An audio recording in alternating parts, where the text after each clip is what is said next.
I suppose the word of the evening, the word of the show should be, where'd it go? Where'd it go? Everywhere. Pretty good song by Fleetwood Mac. Great song by Tim McGraw. It accurately describes where we are going with this episode of Late Kick Live. We're jam-packed high atop a vibrant downtown Nashville, Tennessee. It is Sunday, April 23rd, the year of our Lord 2023. Spring games everywhere. Transfer portal intel everywhere. Breaking news in mere moments. So kind of everywhere. We've also got new rules everywhere. We got a lot of stuff going on everywhere in this sport, and there are some in our midst who still dare to use the O word. I was so disappointed. As I came back from Columbus, I had a little sabbatical. I went home to do some public speaking, and I watched some of the spring games on replay last night and this morning, and I was very disappointed, including in some play-by-play brethren who I know good and well listen to this show, that you guys use the O word, knowing full well there's no off-season, and yet you said it anyway. So, shame on you, but we're not perfect. We are, however, here to work together to get through the, according to my math, 131 days between us and Week 1 Saturday. And there are some Week 0 shenanigans going on this year, if you're so inclined. They're watching us in Wichita, Kansas, Rhonda, North Carolina, Oakland, California tuned in. Rest in peace, A's. And Calgary, Alberta, Canada. Quick housekeeping note before we dive into the show tonight. Talks extended well into the morning, but we could not come to an agreement with the NFL. They are still going to have the draft this Thursday, so we are going to move this week's Late Kick Live to Tuesday. So we will have the show on Tuesday instead of Thursday, which means you'll get the Late Kick Extra Pod on Thursday instead of Tuesday. We're flexible. It's like we call it accordion scheduling. You could expand it and compress it as you need to. So I got a lot of papers in my hand, which means we're not going to spend a lot of time talking about that. Tuesday, that's when the next episode is. In the meantime, got one request as we dive into the show tonight. Since we are 131 days away from us going on our Week 1 tour, or maybe 129 days, we'll see. But since we are around 130 days, that means we got to come up with a tour name. So it's time. I am officially opening the inbox. The DMs are open. The email inbox is open. The live chat is open. I'm taking submissions. We had the Renaissance Tour 2 years ago. We had the Every Given Saturday Tour last year. We need a tour name for this fall. Get creative with it. If your idea is not good, just make that be a rough draft. Wait and send me your final product. We got a lot of really good feedback from you guys in the focus group. I appreciate it. Now it's time to get real. It's time to send in tour names. So with that in mind, let's dive into the show tonight. Charity cough. We got new rules everywhere, and a lot of folks wanted to know what I thought about it. So here we are. We're finally at Sunday, and it's the first time I've spoken to you since college football passed the new rules, and there are 3 of them. But I think we already know what those are, and if you don't, I'll get to them in just a second. You see them on the screen now. In fact, let's go ahead and tell you what the new rules are. So, of course, the clock runs after a first down, except inside 2 minutes. Pretty much the NFL rule. Teams cannot call back-to-back timeouts. Also, penalties at the end of the first quarter and third quarter don't require an untimed down. The latter 2 are very nebulous. No one really cares. You won't really notice it. And the first one, there's a little bit more angst, a little bit more consternation around. But I'll get to the specifics in a second. I wanted to remind you, college football, in many cases, is run by the unsneakiest group of sneaky people that you will ever come across. Do you remember a few months ago when this report first came out? I think it was Ross Dellinger, friend of the program, at SI, and he came out and he said, there are 3? No, there are 4 potential rule changes on the table.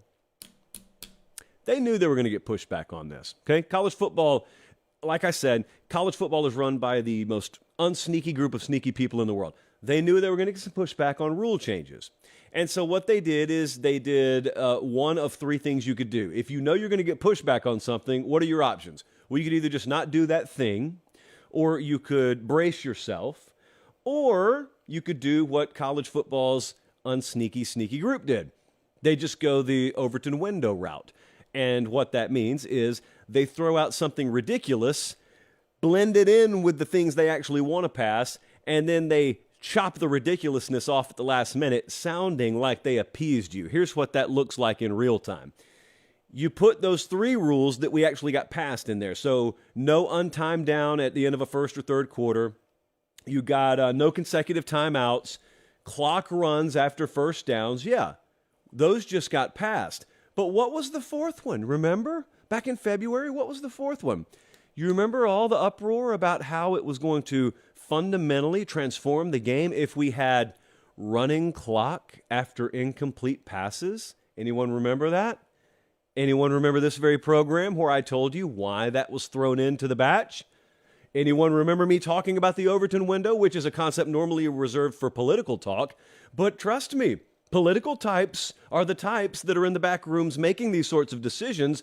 They know how the Overton window works. Thankfully, we never have to talk about it on shows like this, but it is out there. And sure enough, as I told you they were going to do, they threw out the 4th ridiculous parameter, knowing full well they could come back to the table a few months later, passing the 3 they needed to pass, and say, hey, we listened. We heeded your feedback, and we got rid of that 4th rule. There, compromise. See how it works? They didn't compromise with you at all. So how do I feel about this? Apparently, according to my DMs, a lot of you wanted to know how I felt about this. Well, I'm not crazy about the rule changes. I'm not outraged by them. The rule changes in and of themselves are fairly innocuous. Yes, it does change the game a little bit to have the clock run after first downs, except inside 2 minutes. That does shave the game down. It shaves possessions down. It shaves total plays down. For the record, that's what it's intended to do, whether you and I like it or not. But it doesn't completely upend the sport as we know it. I'll grant you that. It's not the rule changes themselves that cause your blood to boil a little bit. It's not until you take your hand and you peek behind the curtain and you move from the what to the why that you start to feel a little angry. Because it really just harkens back to a lot of what rubs you and I the wrong way about this sport in general, and that is the wrong people have their hands on the wheel. So again, these rule changes in and of themselves, it's not cause to light your torch and grab your pitchfork and march on NCAA rules headquarters. That's not how I feel about this. Now, some of you were a little more upset about it, and if you feel that way, you feel that way. I just want to redirect your attention to what the core issue is, if you feel that this is an issue. The issue is that these changes have nothing to do with appeasing fans, and contrary to what they would look you in the eye and tell you, these changes have nothing to do with player safety either. Since they're not in the room to represent themselves, allow me to represent their argument for them. But Josh, yes, we are looking out for the safety of players. Are you? How are you looking out for the safety of players? Well, thank you for the question. We'll tell you. We're looking out for the safety of players because we are limiting the amount of total plays in a game. Therefore, hold on, let us finish. Therefore, limiting the total amount of exposure to potential violent collisions. Now, what do you think about that? And then I look back at them. I would probably ask if they were finished, courtesy. And if they said they were finished, I would say, you're the same people about to ask teams to potentially play 17 games to win a national title, right? You're the same folks who are about to expand the playoff and therefore ask teams to play more games, right? They wouldn't have an answer. If you haven't noticed, these people are rarely ever on the record. These people rarely ever have to actually answer for these decisions. But there's a third party in the room, okay? So far, I'm just debating heads up. This is an A-B conversation, and then C walks in the room. And you know Mr. C. Mr. C is the dude who didn't get enough attention growing up, and so he just talks to hear himself talk. And so Mr. C is the kind of person who walks in and says, well, maybe they're just ahead of the curve. Maybe college football, the powers that be, learned from baseball. Look at how much better the Major League Baseball product is now. Look at how that could ultimately revive viewership. And you do have agreement with me if you're saying baseball has been bettered as a viewing product by the pitch clock, the pitch count. You got me on that one. It's just that you don't have me on the argument because it's apples to bowling balls in terms of a comparison. Baseball, you could just put on a sheet of paper. You could pop the paper if you wanted to. You could put on a sheet of paper in 5 minutes how the flow of baseball had cost them viewership. No one's leaving college football because of the length of games. No, and if there is someone, Mr. C, for example, if Mr. C does pipe up and say, I hate these 4-hour games, first thing you need to do is ask him, how many 4-hour games are you really watching? The answer is not many at all. There are exceptions to the rule. Let me just go ahead and save you the time. You don't need to pull up the 4-hour, 11-minute OU Texas game or something like that. I know there are exceptions to the rule. The general rule of thumb is there's not that much overflow already, and if there is, it's not because the game time itself is that much more lengthy. It's because you added about 6-minute blocks of commercial break and ad break in there. We all know that. No one's stupid here. Everyone knows the games overflow because there's more ad structure in a game today, in a broadcast today, than there was 20 years ago. Certainly, it is not within the realm of believability that anyone is going to sacrifice a nickel in profit to better the game. So in turn, we have to pretend that we're moving for player safety in shortening these games. And all the while, everyone kind of knows what it's about. And if you don't know what it's about, to be very clear, two things are in play here. Number one, I don't know if this is going to come as a surprise to you, but money is at the heart of this decision in two different ways. One, no one wants to shave ad revenue off of their broadcast. Full disclosure, I work at a company at CBS in which I get to make a handsome living talking about this sport, in large part because of those large media rights deals. So if it sounds hypocritical, it sounds hypocritical. That's the first thing. Not gonna sacrifice any ad revenue, but we have to shorten the games because we do have to fit into windows. And then there's the second part. And the second part has to do with something of a little bit more litigious nature. That's just fancy word for stuff that happens in a courtroom. There are constantly legal battles happening around the sport of college football. You rarely see them, but they're playing out all the time. Every single month, they're playing out. And it has to do with head trauma, and it has to do with lawsuits being filed against the NCAA, and sometimes it gets settled, sometimes it goes to court. They have to have enough ammunition to be able to step into that environment, not on a TV screen, but in a courtroom, and to be able to show tangible evidence that, look, we've made changes. That's why the targeting rule's not going away, no matter how much it aggravates you or I. And that's also why they need to do things like shaving 8 to 12 plays per game on average out of a football game, because they can use that to hopefully circumvent just a flood of outgoing revenue in the form of paying off lawsuits. So yeah, money is always at the forefront of these decisions, but I had like 5 people that I saw come at me over the weekend with the whole seemingly apples to apples, well, it worked for baseball comparison. Yeah, it worked for baseball.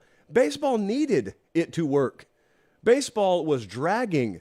Baseball was actively bleeding viewership because of the flow of their game. College football wasn't bleeding any viewership because of that. So it was a crisis that was manufactured almost wholesale. Like I said a few months ago, and like I'll reiterate, I do a national college football show for a living. We do this thing year round. I make myself as accessible as any national figure out there, or at least I like to think I do. None of you guys ever ask me about this. None of you ever complain to me about the length of games. And if one of you do, you're drowned out 100 to 1 by people who say, don't touch it. Don't change a thing about this. We're fine with it. We wait and wait and wait. I've got a countdown on a piece of paper in front of me. We're outside of 130 days until the kickoff of week 1, and we're already counting down. You actually think I care if a game goes 9 minutes longer than it's formatted to go once they get here? Of course I don't. Of course you don't. And anybody who actually does make this a sticking point is a casual of the highest nature who is not in what we would call the core audience. You're not losing any kind of worthwhile chunk of viewership because your game was supposed to go off at 3:30 and it went off at 3:36. This is not MacGyver. This is Texas Tech versus Baylor. And sometimes these things happen. I'm sorry. But hey, as long as we're being told it's in the player's best interest, it makes me able to sleep at night. We got to move on. There you go, token cough number 2. We got to move on because we have breaking news. I call it breaking news. It's happened in the last hour and a half or so. Okay, so transfer portal, a lot going on. Still got a few more days in this spring window until it closes. And I, via the Post-it pop in my hand right now, have breaking news that is not breaking if you've been watching this show. Bear Alexander has transferred to USC. That's official. So he was at Georgia, and he was a former top 50 player, and he transferred out of there. He actually announced his departure during their spring game, for whatever that's worth. Not many a tear was shed in Athens. So I told you at the time, I didn't think it was going to be a massive impact negatively against Georgia, but I do think he's going to go to USC, and if he does go to USC, I think it'll be a major get for them because he played last year at Georgia. This was not a guy that was buried on the depth chart. He just probably wasn't playing at the level that he wanted to or getting the volume of snaps he wanted to, but that's just a depth thing. That just means you're surrounded by future NFL draft picks. That's life at Georgia. You do not have that along the defensive front at Southern Cal, so he's going to go out there, probably will be a plug-and-play. That's a former 4-star defensive lineman from IMG. 6'3", 305. You know a lot about his accolades because most of you follow recruiting and you knew about him coming out of high school. So this is a big move that's happened just this afternoon. It's, I think, probably you would say the biggest name that has gone in and come out of the portal so far in the second cycle. Now, I got a guy who also has committed today. Belcher, this happened today, right? The tight end happened today? Yeah, Belchy's here because this is the producer Jesse memorial show. He's still alive. He's just out sick, and so we're dedicating the show to him. Rest up, Jesse. Var'Keyes Gumms. Remember when I told you about that name? And then remember how I asked you, has anyone ever heard of him? And only one person told me they had heard of him. It's fair because he played tight end for North Texas. Not anymore. He's headed to Arkansas, as Les Miles once famously said. This was the tight end I told you to watch because I think he's going to be an immediate difference maker and would be on most any roster that he joined. 6'3", 235. He set North Texas tight end records for receiving yards and catches last year. Very active, very versatile, first team All-Conference USA. He went in there, made his mark. This is going to be a very, very familiar story. Guys go to maybe a lower tier of school. They shine. They get the attention of programs that pass them over the first time around in recruiting, and then they have their choice of said programs. And Var'Keyes Gumms did just that. So he's headed from Denton, Texas to Fayetteville, Arkansas. Really big get for anyone. So it's not just an Arkansas thing. It's a really big get for anyone. Former 3-star guy from Houston. They have a lot of talent down there. So it's understandable that every cycle or so, there's going to be 4 or 5 names that just escape the threshold, the giant Tier 1, Tier 2 safety net. Then they just show up a year later. There's another guy like that at Oklahoma right now I'm going to talk about later in the show. Lorenzo Styles, though, is another name I need to talk to you about. Let's do, actually, Marcus Washington. You guys were right, Colin. I was wrong. Sorry about that. Marcus Washington has entered the portal. That is a 4-star corner, former 4-star corner. He was from the class of 2022, 6'1", 185. Not a big deal, just too much depth. This is, the 7th Georgia player, I think, to hit the portal this spring. It's going to be an every-year thing with them. This happens with Ohio State, happens with Bama. The list is not that long because there aren't too many rosters that look like this. But that actually, as much as it was the news of the day, is not the news that's resonating with me. So I said it, Marcus Washington has entered the portal, but Brock Vandagriff is not. And I didn't even tell you guys I was going to talk about this, so just bear with me for a minute. But Brock Vandagriff is the quarterback there who's been battling Carson Beck. And I talked to you right after Georgia's spring game, and I said, if I had to bet, I would lean more heavily, yes, he'll enter the portal than no, he won't. Well, I was wrong. Brock Vandagriff is not entering the portal, and he made it official over the past week, since the last time we did a show. You know how big that is? Immunity. That's a big deal for Georgia because Vandegrift, I don't think, is going to start at Georgia. I think Carson Beck will. Most people there do. But quarterback depth is invaluable. And here's the other thing. That means he's not going to be playing for someone else. And even though he couldn't have transferred in the SEC and played immediately, man, he could have gone somewhere else where maybe they would have seen you down the road. And at the very least, even if it didn't impact Georgia one way or the other, he could have transferred somewhere and been a deciding cog in the wheel of maybe a conference championship contender or maybe a playoff contender because he's probably that good. And so I think he graduates this December. So, Brock Vandegrift, he made his decision. I didn't want to gloss that over because we mentioned it on the last show. It mildly surprised me when he said, yeah, I'm going to stick it out. Good for him. Good for him. Lorenzo. Okay, now we can talk about Lorenzo Styles. Interesting story out of Notre Dame. This is a 6'1", 192-pound wide receiver. He's from the class of 2021. He was ranked in the 130s, I think 133 overall as a player back then. Okay, so why is this interesting? I remember his recruitment, and I think it was Wiltfong maybe, 50-50 odds. But I was talking to one of our recruiting guys at the time, and there was a big question about whether Lorenzo Styles was best suited to play wide receiver or defensive back at the college level. Very normal conversation that happens with guys like him. You hear this dozens of times every cycle. He wanted to play wide receiver. Most college staffs thought that he was better suited in the long run to play defensive back. So he goes to Notre Dame. They give him a shot to play wide receiver. He was second on the team in receptions last year. He played in all 26 games the past 2 years. Not a star by any stretch, but a contributor. Okay, so then they come into spring.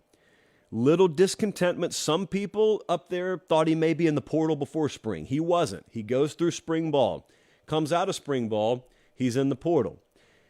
And it sounds like he just doesn't want to be at Notre Dame anymore. So our folks over at Irish Illustrated have done some good reporting on this. They've got every I dotted, every T crossed. If you ever need anything Notre Dame related, irishillustrated.com is your one-stop shop. But several programs are interested here. It sounds like, and this is why I mentioned all that, sounds like he is willing to go play defensive back now, which means in your mind you'd probably think, okay, well, why doesn't he just try his turn at defensive back at Notre Dame? Well, two reasons.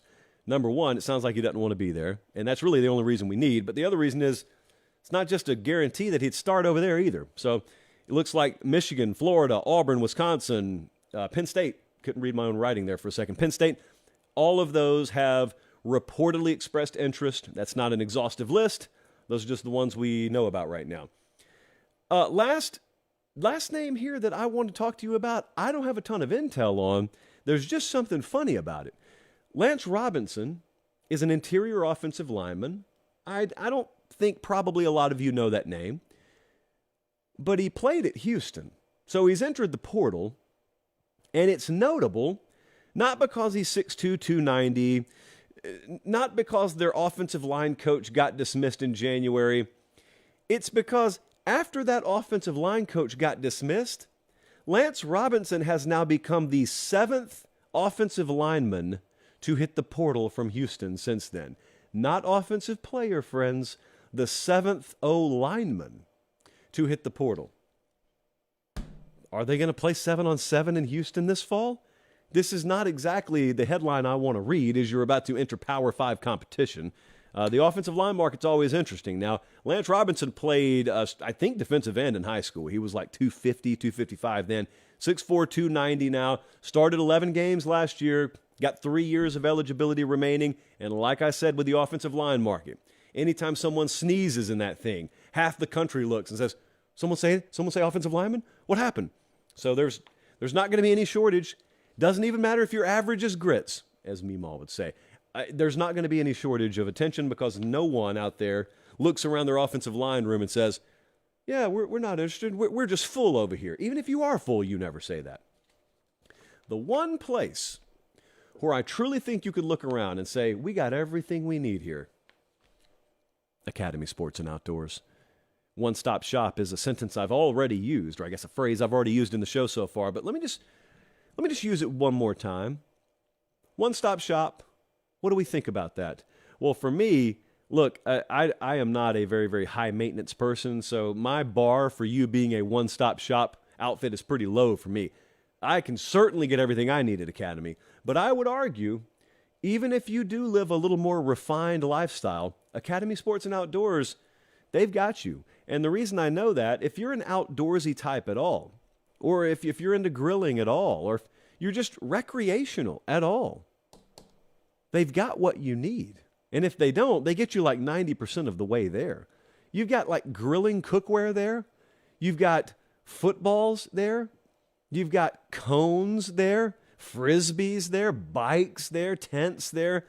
I always selfishly like to remind you in the checkout line, they have Big League Chew, which is, you know, next to sliced bread and like the Roman aqueduct system. Can anyone honestly tell me that we as humans have come up with a better concept than Big League Chew? Come on now. Academy Sports and Outdoors, they are our one-stop shop. They are our official partner, and they have our back, always have, and they've got your back too. And if you can't get there in person, academy.com is where you want to go. 2 shows ago, Director Colin and I had a very, very quick chat. I'm pointing to the doorway we had it in right over here. You can't see it, but it was thought that I wasn't going to make it through the show. Allergies had attacked me. And since then, they've subsided a little bit. The good news is that night, we never had to dump the show. I never had to give the secret hand signal that Director Colin and I have worked out. And therefore, I think I took, like 1 or 2 extra sips from the chalice, maybe every now and then, but largely we made it through, although I sounded like I had a hedgehog in my throat. And I mention this because I have got a cough that has just been sitting there for 27 minutes and 6 seconds and counting. And Colin, I can't do anything about it. So it's not like we're going to stop the show. I just want a little sympathy. That's all I want from you. We had so many spring games yesterday that I don't know where to start. Actually, I do. Let's talk about Alabama. Quarterback situation, unsettled. Ty Simpson, Jalen Milroe. Hey, we saw the 2 younger guys get involved there as well. Unsettled. Now, this is one of those situations where I started getting feedback from my friends before I watched it myself. And the feedback I got from my Bama brethren led me to believe I was going to watch a 5-alarm disaster of an afternoon offensively. And then I watched it. And I watched the offensive snaps twice. And one would argue in a spring game, an offensive snap is a defensive snap. But you get what I'm saying. I watched these guys. I watched Milroe and Ty Simpson. I watched every snap they took twice. I must have just watched a different game. I may have been on a different planet. I didn't think it was a bad afternoon at all when accounting for what the structure of the game is. So you have, if you're a Bama fan now, over the past few years, you went from Hurts to Tua to Mac Jones to Bryce Young. All these guys are like first-round draft guys. All these guys are Heisman conversation guys. So, yes, there's a high standard at quarterback there now. I got to be honest with you, which is better than saying frankly. I got to be honest with you. I don't think you need that at quarterback this year. If the wins that I am feeling out of Tuscaloosa are accurate, I don't think you're going to need a guy that hangs the kind of numbers Bryce Young did. I don't think you're going to need a guy that puts up the kind of performance that Mac Jones did in 2020. It would be nice, and maybe one of these guys has that in his ceiling, but if you look at the way they're putting that offensive line together, if you look at guys like Justice Haynes being one of approximately 14 tailbacks that are serviceable or plus for Alabama, I think, as I told you in December, Nick Saban has looked around, both at his past teams and then at what Georgia just did and said, well, if that right there still works, I know how to do that better than anyone. I made the shift in the 20 teens because I thought the sport was going that way, and I was just going to be better at it than everyone, and I was. But, man, if we can still play that kind of just sledgehammer offense, and we can marry it with some of those passing concepts that we've come to know and love around here, that's what we're going to do. And the reason I mention that is to provide context. When you look at Jalen Milroe, and Milroe in a scrimmage setting is always going to be hamstrung because he doesn't get to use his legs, so you never get to see who he actually is, which is why I probably have more confidence in him coming out of yesterday than I did just listening to practice reports about whether he may very well end up being the starter there. I don't think it's decided by any stretch, but the difference is I had some folks telling me, two quarterbacks means you got none. One of the dumbest sayings in all of football. I think they have two they can win with. That's what I thought. And the reason is because of the other couple of 10 names I'm about to mention. Justice Haynes, stud, immediate impact guy, true freshman tailback. Caden Proctor, I think he'll end up starting at left tackle for him. That's him, if you're watching on screen. We spent an inordinate amount of time talking about him. For those unfamiliar, that's the kid who decommitted from Iowa last minute and committed to Bama. And we spent a bunch of time talking about him. So much so that some folks said, Josh, aren't you spending a little too much time talking about him? Well, did you watch him play yesterday? Because he looks like he's been playing for the New York Giants for 4 years. He looks like he's about to be on his second contract in the NFL. 6'7", 340, I think is what they listed him at. Gigantic. True freshman. I don't even know if he's 18 yet. True freshman. I think he'll start at left tackle for him. I talked to a couple of folks around Alabama who said they thought that was already trending that way, but it probably went a long way in becoming solidified yesterday. Caleb Downs was also on the field for them. Number 2, believe he played in Crimson yesterday. Minkah Fitzpatrick, according to some folks around Bama, is the best overall high school prospect they've ever had, regardless of position. They have never compared anyone to him. They just reserve that. It's almost like it's sacrilege to make that comparison. Then Caleb Downs comes in, and they started comparing him to Minkah Fitzpatrick. I have rarely heard Nick Saban speak as glowingly about true freshmen, plural, as I've heard him talk about Downs and Justice Haynes. And you watch Caleb Downs, it's not like the dude had 5 scoop and scores yesterday, didn't have 2 pick sixes. It's so obvious. It oozes off of your screen. He's just got it. Instinctive, twitchy, good ball skills, good speed, so fluid, looks like he's been doing it forever. Their signing class this past year was bordering on the highest rated of all time, and I think it may end up being I know it'll end up being a huge impact class for him this year. I just wonder how many of them are going to end up starting. Their secondary also is a unit. It's an entire facet of that team that's let them down at times this past couple of years. I don't want to overreact to a spring game, and I don't want to overreact to spring practices. But, man, if they got those guys healthy, the ones that are on the field, the ones you saw yesterday, and if those guys are in the right positions, which they haven't always had the luxury of doing the past couple of years, they could be really good. Kool-Aid McKinstry is a first-round draft pick at corner. Terrion Arnold's a guy that I've particularly been high on. His second full year starting at the other corner spot. But, man, Caleb Downs is going to start as a true freshman at safety. They've got Malachi Moore back there, which allows you to put guys like Earl Little and Christian Story in those money and those dime spots. Again, it's always wonderful if no one gets hurt.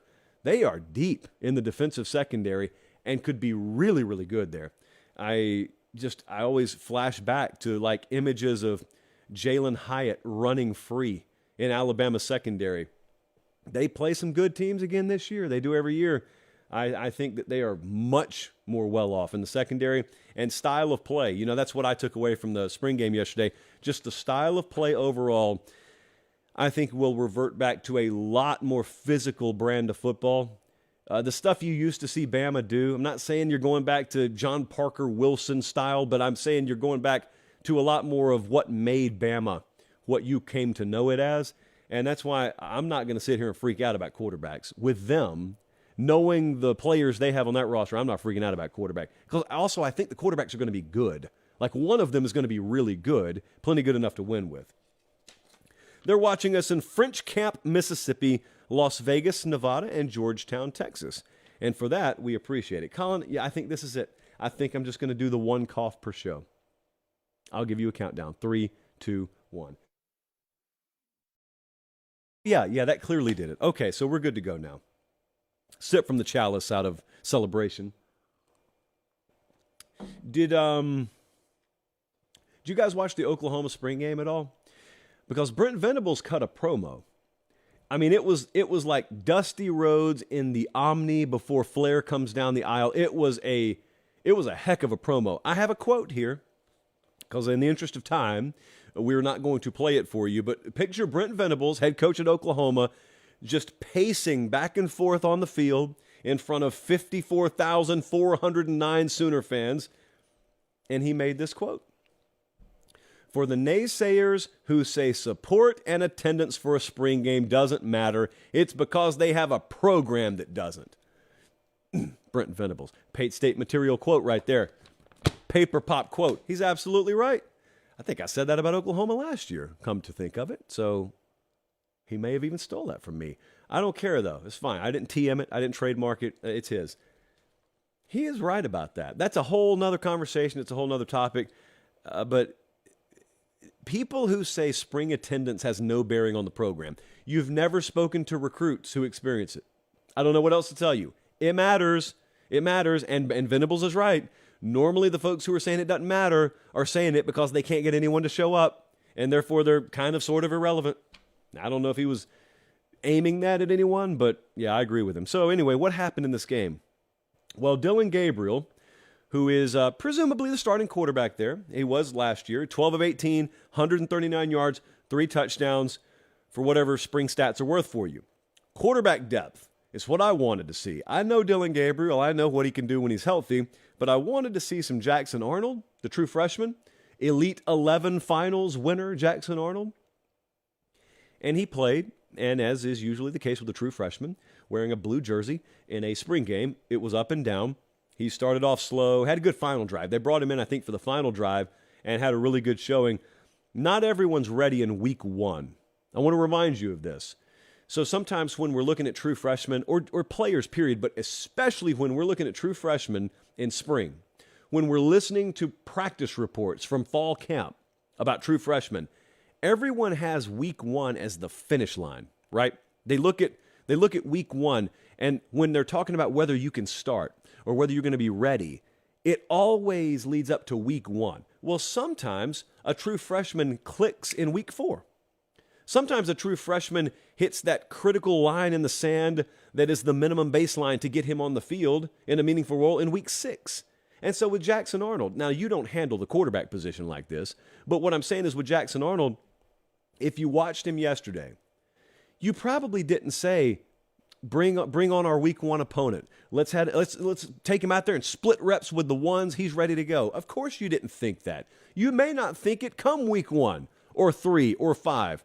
Jackson Arnold is eventually going to be good enough to win you games, whether it's this year or next year, whatever. But I have a suspicion that they're going to get into their schedule this year, and there's going to eventually come a time, sometimes it's out of a bye week, sometimes it's not, but there's going to eventually come a time where all of a sudden you start hearing practice reports about how the lights really come on in the past 2 weeks or so for Jackson Arnold. And he's found a different gear. How many times do you hear that kind of phrasing? You may hear it with him. Now, this is not exclusive to Jackson Arnold. I say this a lot about quarterbacks, especially, who aren't being counted on to start. Drew Aller at Penn State. You heard that about him last year. Not ready to go in week 1. He had to play in week 1, but you didn't hear, oh, he's ready to be the face of the program in week 1. But as the weeks went on, you just start hearing a little bit more buzz, a little bit more buzz, a little bit more buzz out of practice. I guarantee you that's how Jackson Arnold's going to be this year. Defense was the clear winner. That is a headline. That is a welcome change. Anybody who watched Oklahoma last year knows this to be the case. Do I need to do it? I think I need to do it once more. The defensive horror for Oklahoma last year. 99th in the country, points per game allowed. 119th pass yards per game allowed. 106th rush yards per game. You get the picture. If you're listening on podcast, trust me, it's bad. If you're watching on YouTube, there it is on the screen right there. TVMA special, Oklahoma's defense, year of our Lord 2022. Which brings us to yesterday. Defense looked pretty good. Now, they were going against a poverty offensive line that was missing multiple starters, and they will rectify that. They will be a whole lot better version of themselves come fall than they were yesterday. So I don't want to overreact. It's one of the cardinal sins, right? Don't overreact to spring games. But their defense looked good. And a couple of names that stood out, including one that we focused a lot of our attention on. Deshaun McCullough, when we were doing our transfer portal intel, McCullough was one of the names that I told you to break out the red Sharpie and circle. And just press down as hard as you can. If the paper rips, don't worry about it. You need to know this name. And he is a transfer from Indiana. And he was dynamite in his season at Indiana. And he is a guy kind of like Gumms out of North Texas. Goes to a lower tier school. Now this time it's a Big Ten school, but goes to a little bit lower tier school. Balls out. It erases any kind of questions you may have had about him coming out of high school. And all of a sudden, you got a 6'5", 225-pound out of high school edge. Now, he's come in, and he was all over the place yesterday. So he's an immediate impact guy. He's everything we thought he would be. Lewis at linebackers, like a sophomore linebacker, he had 11 tackles yesterday. Now, you may think if you look at the stat sheet, hey, there's another impact linebacker. I'm not so sure because the kid barely weighs 200 pounds, but that's a blessing that one of the standouts statistically in your spring game on a defense that was terrible last year, you can afford to look at and say, nice spring game, go put on some weight, and then come back and we'll talk. I don't think that he will ride the bench all year. I'm just saying that is one area. 11 tackles, that's great, but 11 tackles notwithstanding, that's probably not a frontline linebacker for you, which translates to depth being built in Norman. How much will that defense improve? It's the question. It will improve because statistically, and I can't believe I'm saying this, it can't get much worse than it got last year. But Peyton Bowen, kind of the lost 5-star, if that exists, from Oklahoma signing class. 5-star safety from Denton, Texas. He's going to start at safety for him. We got a Caleb Downs situation at Alabama. You got a Peyton Bowen situation in Norman. And the reason is, and follow me here because this is pretty advanced, he's just better. He's just too good to keep off the field. Did I lose anyone with that explanation? I'm sorry. It got deep there for a second, community. It got deep, but he's good, man. So you're getting a lot of verification on a lot of these highly rated guys they brought in. They did not have a formidable offensive line yesterday, so I'm not making too much out of this, but I want to reemphasize, for those of you who think that there's a lot of panic out there, and for those of you who think because they were woeful and were hovering around 500 that there's a lot of panic and a lot of rethinking the Brent Venables hire, maybe outside, not inside the walls. That's why the mood tracker around Oklahoma was clear the mechanism. The outside noise doesn't matter. What people in Austin or Manhattan or Nashville, for that matter, are saying about your head coach doesn't matter. That energy you brought yesterday matters. Him walking around with the mic in his hand, cutting the promo on the field, hey, it matters to me. But ultimately, acquiring the talent they've had the past couple of cycles, portal and recruiting, and improving this year. If they do that, none of that noise matters anyway. And they still have full confidence. As far as I can tell, they still have full confidence in their guy there. All right, let's move on. I had something written down I can't say out loud. I'm sorry. It's that way sometimes. Let's talk about LSU for a second. People texting me during the show. You know, you think you know people until they text you during the only time of week that they're not supposed to text you. LSU had their spring game yesterday. I have taken a random sampling of the country, and it seems like there's a thought about LSU that goes a little bit of something like this. They caught lightning in a bottle in 2022. They may fade a little bit in 2023. I don't know if you have felt that way. I don't know if you have experienced that. Now, I'm not talking about LSU fans. I'm saying outsiders, the outside noise that you're supposed to block out. I've gathered some of that about LSU, which is interesting. We'll talk about it in a second. DB is something that everyone's been focused on down there. So defensive back, they got an entire secondary pretty much out of the portal. And it was a work in progress yesterday. It has been a work in progress all spring. And I cautioned you guys that this is not going to be some finished product at the end of spring. Anyone who thinks that is setting themselves up for disappointment. I think they were down a couple of starters even within that group yesterday. They had a bunch of defensive linemen out. So the version that got put out there yesterday, not exactly the version they hope to start in week 1 against Florida State, but they leaned heavily on the portal, work in progress. I probably have a net of a little bit more concern about the secondary coming out of spring than I had going in, but it's not like panic button level of concern. It's just, let me keep an eye on it level of concern. The best case scenario was going to be things look promising. That was going to be the best case. When you go get all those guys out of the portal, you got a bunch of coaching turnover and all that stuff. That's the best case. So this is pretty much just like par for the course normal when you consider what they went and did. But what is obvious is why Brian Kelly did not take too long to announce that Jaden Daniels is going to be a starting quarterback, which I found a little peculiar. Shouldn't be a hard word to pronounce. When they were coming out of the bowl game, he just went ahead and said, yeah, Jaden Daniels is going to be our starter. And I'm like, whoa, hold on now. Maybe he is, but do we really want to be announcing that? And Brian Kelly, well, he didn't answer me. But Brian Kelly did not hesitate. And there's a reason. Jaden Daniels is the best quarterback they have. So, that's pretty much cut and dry. He was 10 of 11 yesterday, 168 yards, 2 touchdowns. But then Garrett Nussmeier looked pretty good too. 5 of 8, 139, 2 touchdowns. It's a good quarterback situation right now. Remember, Walker Howard transferred to Ole Miss. They got a pretty good quarterback situation. It's a different level of trust, though. When you watch Jaden Daniels play now, I don't know what it is. I'm not a quarterback's coach, but I would venture to think that they would listen to me say, does he look a little bit more trusting? Does he look like he's a little bit better fit in this offense? Does he look like he's processing things? Does the offense just feel like it's flowing a little bit more smoothly? They would probably listen to me say that and say, yeah, you're actually right, and here's why. And then they would talk for an hour. So I think I'm right about that. And Brian Kelly obviously does because he named him the starter like months ago. 2 names that I think are very, very integral to that panning out, to Jaden Daniels at quarterback being all he can be.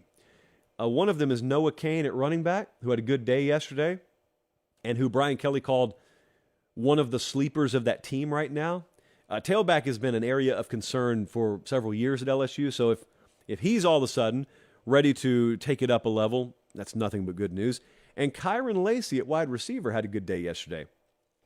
And that's important because if what I saw from him yesterday is who he is, that's a 3-headed monster at wide receiver outside of a couple of places in the country, the likes of which no one else can match.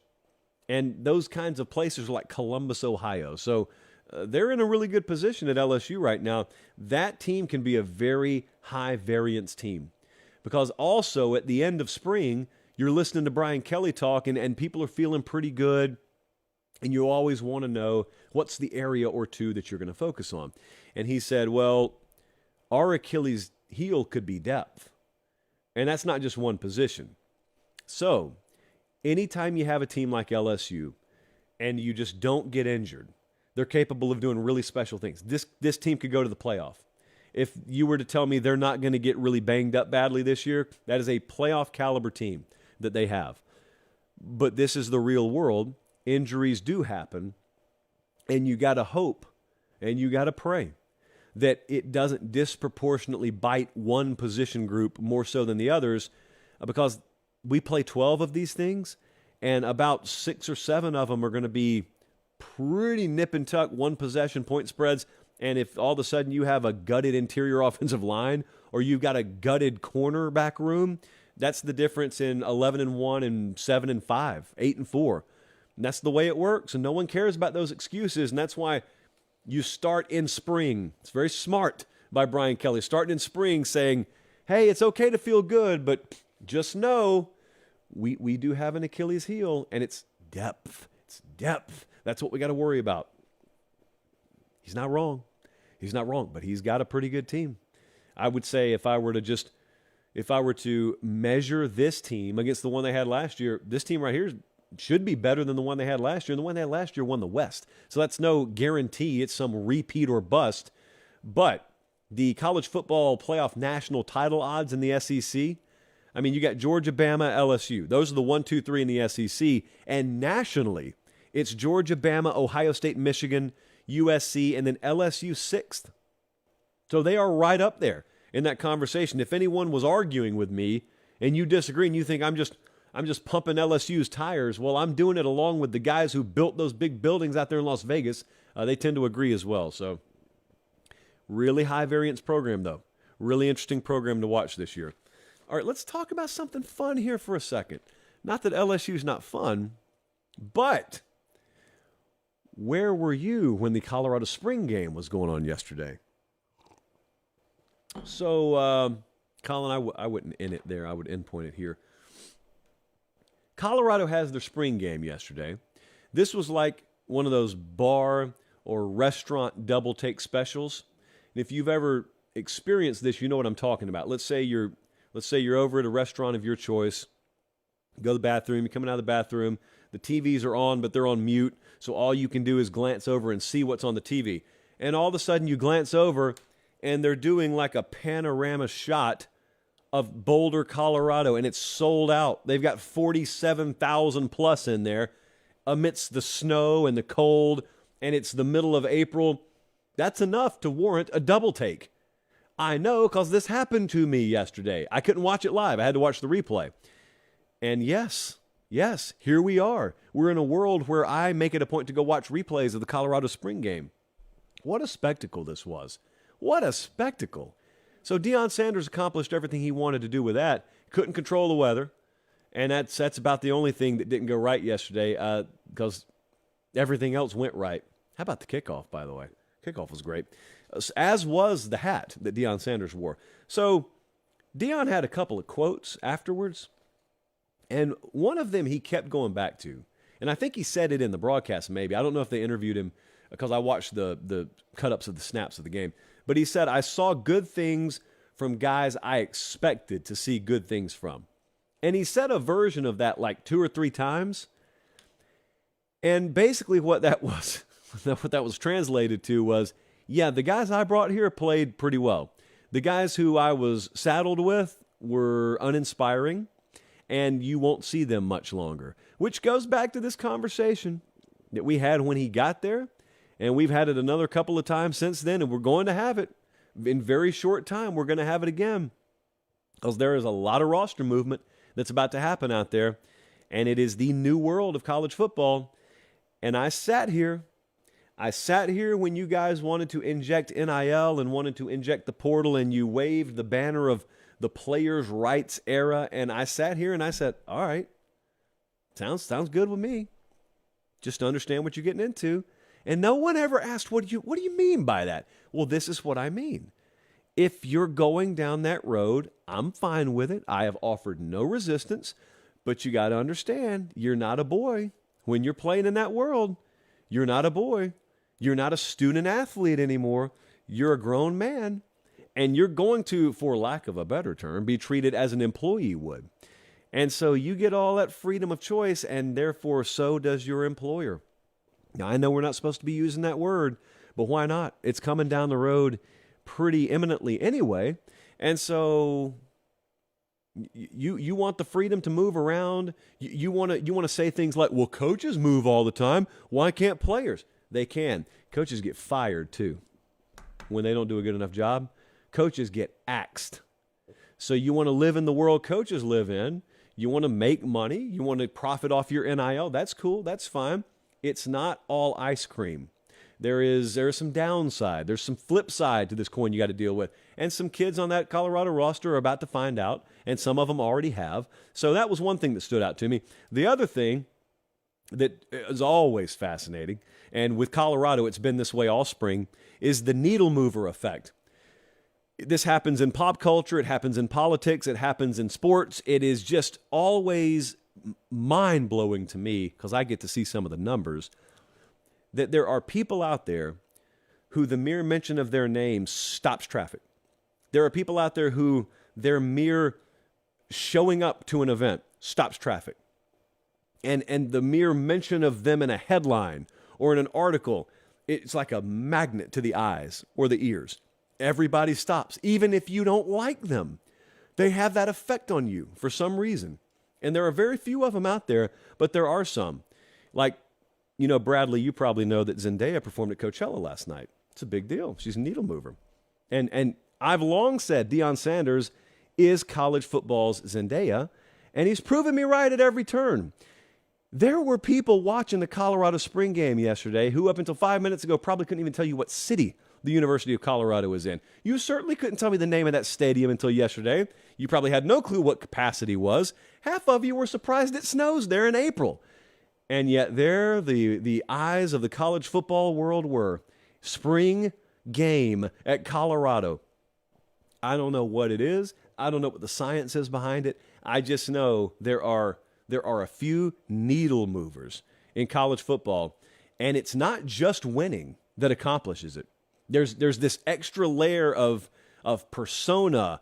There's these characteristics that you have. There's personality, and there aren't many of them. Like Saban's obviously one.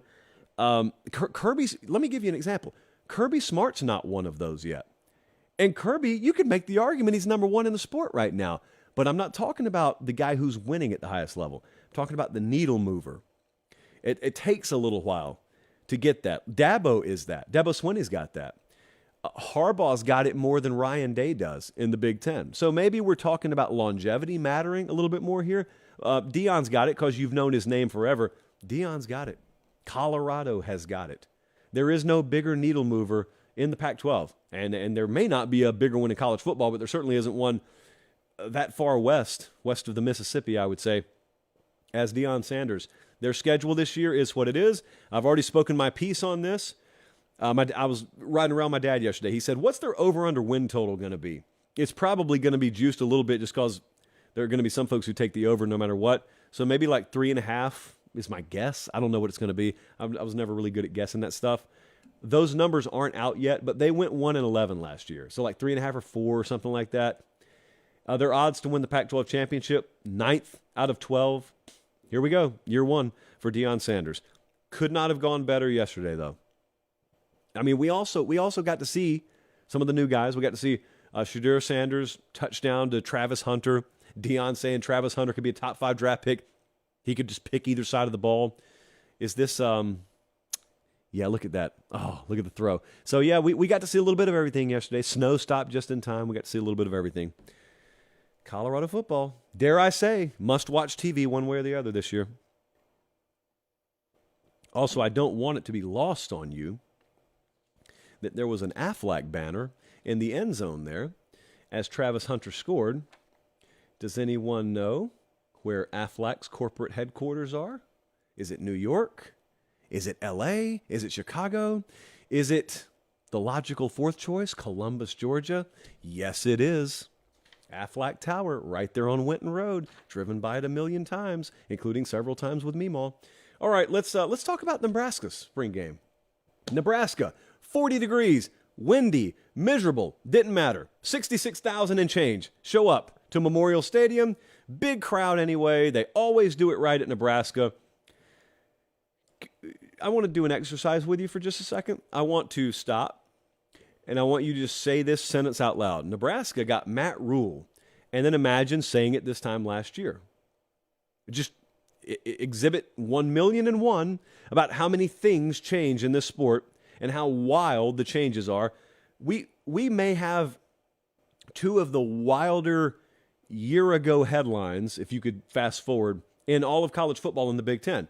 Matt Rhule's at Nebraska, and then Luke Fickell's at Wisconsin. Whomst amongst us? Whomst have seen it coming? And yet here it is. Jeff Sims at quarterback. Out of all these quarterback battles, I have this weird, morbid fascination. It's not morbid. I have this weird fascination with Jeff Sims and Casey Thompson. They got a couple other guys in the mix up there too. But I remember when Jeff Sims transferred from Georgia Tech to Nebraska, there were just some people who said, hey, knock on the door. Hey, watch that one. I know Sims didn't light the world on fire at Georgia Tech, but we think it's a really good fit. That's the kind of guy that Matt Rhule takes and just puts his form of polish on him, and all of a sudden Jeff Sims is in these conversations you never thought he'd be in. And, yesterday he was 9 of 13, 139 yards. It wasn't a light the world on fire performance, but it's easy to see. There were a couple of eyebrow-raising plays and eyebrow-raising throws that made you say, oh, wait, can he do that consistently? Now, he didn't in the spring game, but could he do that consistently? Because if he could, Nebraska could go to a bowl game next year. Matt Rhule afterwards said something he said a few times about Sims. He said, he is a passer who happens to run a 4.4. That's how they view him. It's not a run-first guy. He just happens to have elite speed, but he's not a run-first guy. I'm very interested. I think the receiver core is probably underrated. I am very interested to see what they end up doing with him. I think he's going to end up being the starter. There's a very, very fun conversation amongst Husker fans going on right now about whether it'll be him versus Casey Thompson. I'm always looking at these young guys in spring games, though. Princewall Umanmilan. I said it as fast as I could. He is a 6'4", 225-pound edge guy. Now, when I say 225 pounds, that's what he came out of high school as.